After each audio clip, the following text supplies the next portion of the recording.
MZTV. In this corner, weighing in at 111 pounds, wearing a pair of tight black leather pants in which her ass looks fabulous, it's the heiress of the Conrad Hilton fortune, Paris Hilton.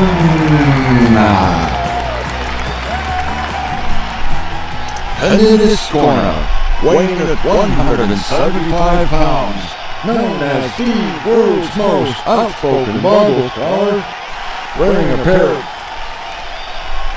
Ray-Ban sunglasses given to him by a faithful subscriber, viewer, member of the body of Christ, it's Martin Zender. And here we go, ladies and gentlemen.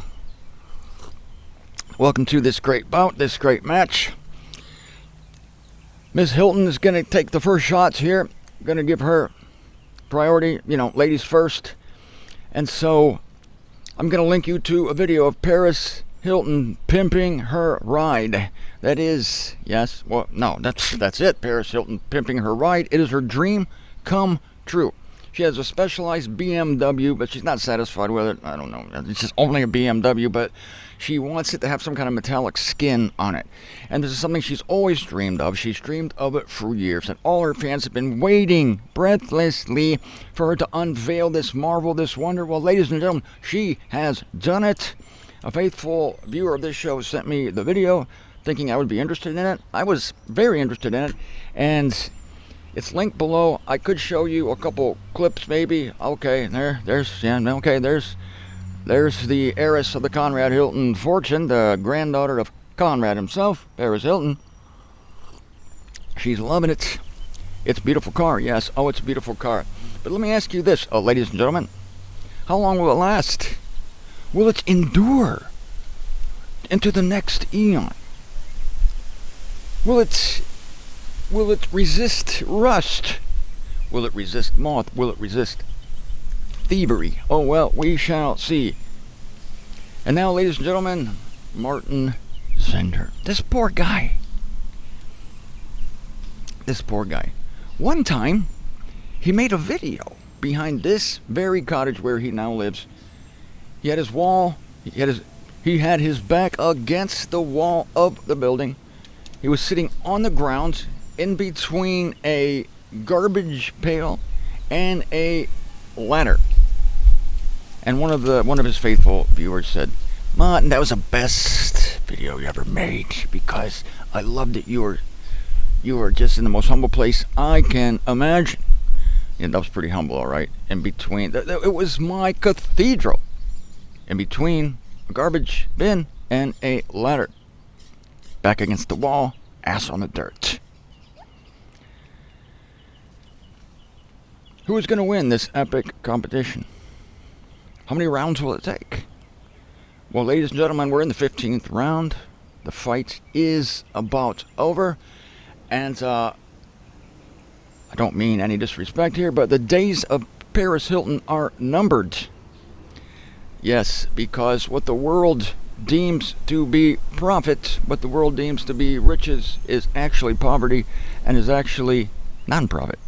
As if Hilton would voluntarily start a non-profit organization. But everything she owns is non-profit.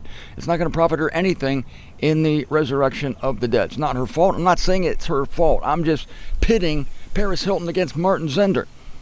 And the point here is that the humble things that happen in this life, that go without notice. I mean, Paris Hilton's pimped up ride, splashed all over YouTube. People love it. Give us more. The world's not beating a path to my door. There's a few insiders who know what is going on behind the cottage, in the car,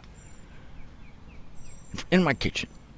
They know what's going on in the humble little presentation of yours truly. And yet, what are we talking about? We're talking about secrets. Secrets of the eons. Secrets of the universe. things which angels, celestial beings, have longed to look into, and we're living it, and we're walking through the valley of the shadow of death, even while being appointed as the future heirs of the universe. And here we are in the humble little makings of our humble little worlds. Not just me, no. I'm putting you up against Paris Hilton too, because there you are. You're sick, you're tired. I don't know in what situation you were called, but I'm guessing it was a humble situation. But I'm guessing that whatever happened in that magical moment, a spiritual moment I should call it, shaped the history of the universe, and I'm not exaggerating. Think of this. Talk about humble moments. My whole thing is thinking that these humble moments that have universal consequences are going to finally be trumpeted to a celestial convocation. They're going to see finally what's important. Well, they already know what's important, but they're going to see it manifest. Here it is at the Great White Throne. It'll be the inhabitants of this earth, the Paris Hiltons, who will say, wow, I thought my pimped up BMW was good. Wow, look at this. She won't have any. Well, she may have some regrets. I was going to say she wouldn't have any regrets at the Great White Throne, but I think she might. But ultimately, it's not her fault. But God still judges people whose fault it isn't for basically being so infatuated with things of non-consequence, with these little things. I mean, somebody sent me this video and they said, look at this car, it's beautiful. To me, and look at her clothes. Okay, she looked great in those jeans, but it's all filthy rags to me. I'm not impressed for some reason. I don't know why. Because this is why I already see it being transferred. Let me tell you about Peter first. Then I'm going to tell you about the transference here. There's a big transference going on as I speak. You're going to love it. So Jesus goes out to the Sea of Galilee. He's looking for the next rulers of the world. That's right. He's looking for the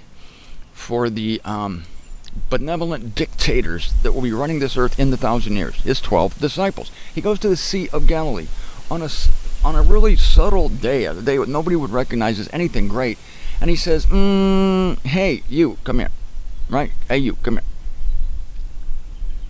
Oh, yeah, that's right. Peter came later. His brother Andrew was the one. Jesus first talked to him. And he said, "Andrew, come here." And Andrew went to Peter, and Peter says, "No, come on. It's too humble for Peter." Are you Peter? Who are you? You're a fisherman. You're a lower class dude. And the guy from Nazareth, you're too cool for school. You're too cool for Jesus' school? Well, he was. So there was a moment when Peter, taking in those fish, catching all those fish, talking to his brother talking to him. It was a moment that has not been trumpeted. Nobody knows about those little details of what happened that day, but it has monumental consequences. Peter, his brother, and the other 10 are going to be ruling this earth during the millennium. I love that. Let's think about the earthly mother of Christ, the woman who pushed baby Jesus out of her uterus. Can you imagine the day when she conceived, the day when the Holy Spirit came upon her, and the creator of all, Jesus Christ, firstborn of all creation, through whom all things came into being, whose father is God. God appointed him to be the one through whom all things came into being. You understand that? Think of this. The day that he surrendered his high privileges, surrendered his celestial glory, and took the form of humanity. On that day, the form of humanity he took was a reproducing cluster of cells on the uterine wall of a Jewish teenager. Ooh, talk about a humble moment, but let me ask you this. How consequential is that? Very consequential. We're going to see all the details of that. And I can't wait to watch this film clips of this stuff after we're changed. And I know this is one of my biggest wishes, is to see film clips. I couldn't be a fly on the wall when it was happening, so I want to see film clips of all these humble moments that went without notice.